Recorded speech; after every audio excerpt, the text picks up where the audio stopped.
മഴ വരുന്നുണ്ടെന്ന് തോന്നുന്നു. മൊത്തത്തിലൊരു ഇരുട്ട്. അയ്യോ അയ്യോ, ഇതാരാ ഈ കുഴി ഇവിടെ കൊണ്ടുവച്ചത്? തന്നെ കണ്ടാൽ ഇപ്പോൾ കരിഞ്ഞുണ്ണിയെ പോലെ ഉണ്ട്. അയ്യോ, ഇതെന്താ? അതാ സൂത്രൻ കുഴി. അല്ല, നിഴൽ ശരീരത്തിൽ കയറിയതാ. അതെ, വർഷത്തിൽ ഒരു ദിവസം നമ്മൾ നിഴൽ ശരീരത്തിൽ കയറ്റുന്നത് നല്ലതാ. സൂക്ഷിച്ചു നോക്കാൻ. ഞാൻ മൊത്തം കറുത്തല്ലേ ഇരിക്കുന്നത്. അതിനെ സൂക്ഷിച്ചൊന്നും നോക്കണ്ട, ഫുൾ ബ്ലാക്കാ. അതാ ഞാൻ എന്റെ നിഴൽ എന്റെ ശരീരത്തിലേക്ക് കയറ്റിയതാ. എനിക്ക് നിഴൽ കയറ്റണം. കേറ്റാം, ഈ നിഴൽ കുഴിയിൽ ചാടിയാ മതി.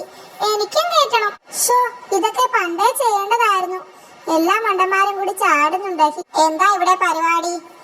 കടിയൻ നിഴൽ ശരീരത്തിലേക്ക് കയറ്റുകയാ. ഈ നിഴൽ കുഴിയിൽ ചാടിയാ മതി. ഞാനും കയറ്റാം. അടുത്ത മണ്ടൻ കണ്ടോ? ഇപ്പൊ ചേട്ടന് വേറെ നെല്ലില്ല, മൊത്തം ബോഡിയിൽ കയറി. മഴക്കാറുള്ളത് കൊണ്ടാ വേറെ നിഴൽ കാണാത്തതെന്നാ മണ്ടന്മാർക്ക് അറിയില്ല. സംഗതി കൊള്ളാം. എന്നാ പിന്നെ ഞങ്ങൾ പോട്ടെ, വേഗം തടിതപ്പാം. എടോ വാടോ ഇവിടെ. പൊളിഞ്ഞു, സൂത്രം കംപ്ലീറ്റ് പൊളിഞ്ഞു. കുറച്ച് നേരം ചോർന്ന് താഴെ പോയി. അതുകൂടി കയറ്റി തന്നിട്ട് പോയാ മതി. ചതിച്ചോ? വെയിൽ തെളിഞ്ഞു.